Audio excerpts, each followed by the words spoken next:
Even as doctors also, we also find it not easy to deal. It takes a lot of experience, life experiences for you to, of course we have the medical knowledge, but to deal with the brain, it's not that easy.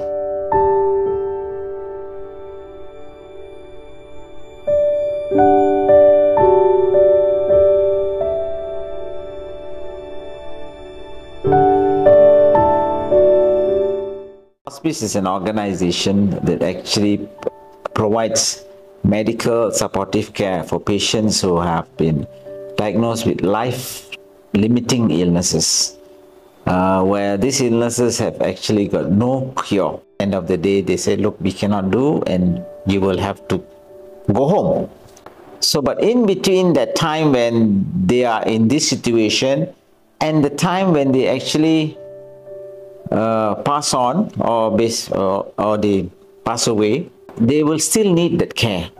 All right? That care must still be provided, because they are still an individual. They have their rights. The right that has to be taken care till the day that they pass on. And that right is medical care. That medical care must continue because they are still living. They still have a beating heart. They still have a conscious mind. They still think they got loved ones around them. So they need to appreciate that time before they pass on. These patients are actually referred. They don't walk in. They must be referred from the hospital.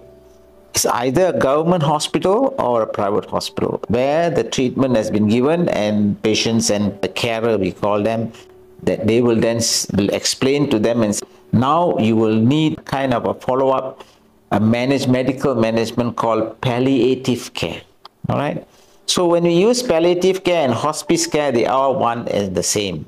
The hospice team consists of medical doctors, nurses, counselors, volunteers, and sometimes we also add to physiotherapists. So the care is provided now in the home. So what is the care that needs for a patient who is having life-limiting illness, especially cancer? There's a lot of pain. And there's also we need to make sure the wound is always kept clean. So there is nursing care, there is management of pain. And sometimes patient when I said it was cancer of the breast, they may have that means the cancer has spread to the liver, the cancer could have spread to the brain, the cancer could have spread to other organs in the body. So every time when if this happens, then they also have other symptoms that we need to look at. And then we need to give treatment for that. Okay, this treatment must remember they are not to prolong life. Okay, this treatment is only to control symptoms so that they'll become comfortable. So the pain is brought down. All right, and then other symptoms, other conditions that can cause the patient to go to a lot of stress and pain and discomfort, they come down. And in the home of the patient, you will also have maybe the husband, maybe the wife, maybe the children, maybe the father, mother. You can understand, it's not one person is involved in that care. So all the other members also needs to be involved in that care. And that's where we come in, and we provide that advice also. We also counsel and make sure that that care that they give is a standard care. Because we are not 24/7. We do not have full-time nursing. All right. So we will also educate the carer who's going to take care of the patient how to deal with it. Besides the medical care, in terms of the doctors and nurses, we also provide medical equipments. So those medical equipments will include beds, medical beds, which are very expensive. They're not cheap. Oxygen concentrators. We have mattresses, special mattresses for these patients. And all the others, including nursing care material like dressing set. We also provide them. And we also provide them with medications.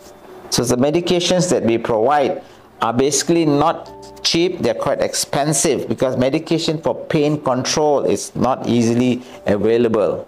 So we also buy those medication with whatever funds we have, and we provide whatever care we can with our resources. We also provide that hand Okay, we are there. Okay, anything you call us, we will try to do our best for you. You understand? So that there's something they need, isn't it? Not go home and then that's the family and then there's nobody else to look out. So we are also a source of comfort in the sense of information and for them to connect.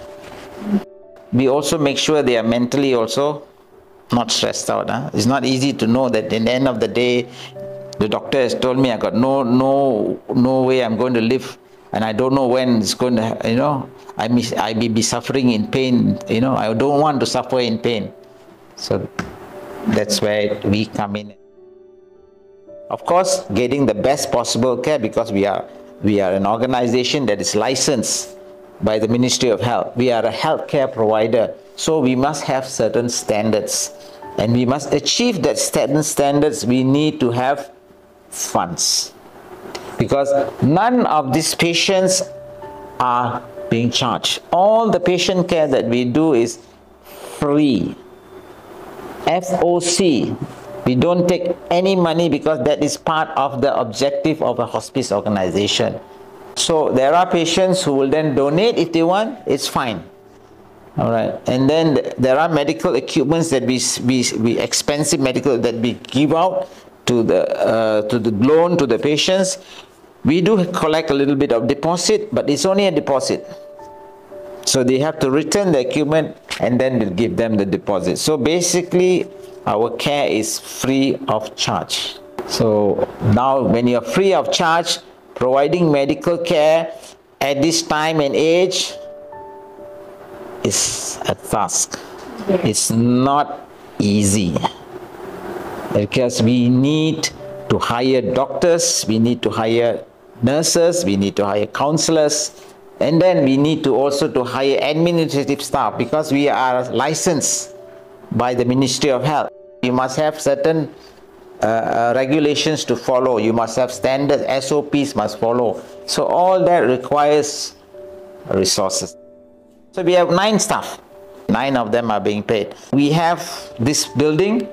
We have 5 vehicles. On average, we are now touching 36 to 40,000 a month. We need that.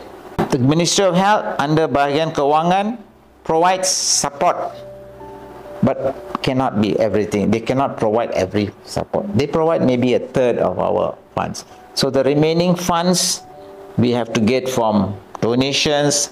2 years we are stuck. We can't hold any event. We cannot, go in and get funds out. So we are actually running short of funds also now. We are a bit concerned.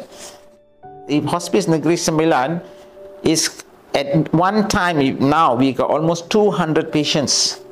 I've got only 4 nurses, 1 doctor. And patients are not staying in Seramban. Jelebu, Kolapila, Bahau, Port Dickson, Nilai, Mantin. All over the state, we have patients. So how do we then go to these homes? We have to drive. We have vehicles that we use to transport the nurses and the doctors to the homes of the patients, and that's where cost comes in. Our staff needs to go for training. They must have a special skill to handle patients who are going to pass on, because they have a different set of problems. Book to actually tell you how to deal that. Even as doctors also, we also find it not easy to deal. It takes a lot of experience, life experiences for you to, of course we have the medical knowledge, but to deal with the brain, it's not that easy. This big building is actually an education center. Medical students coming to this place to do attachment and to learn about palliative care. So this place is not only an operational center, it's also a teaching center.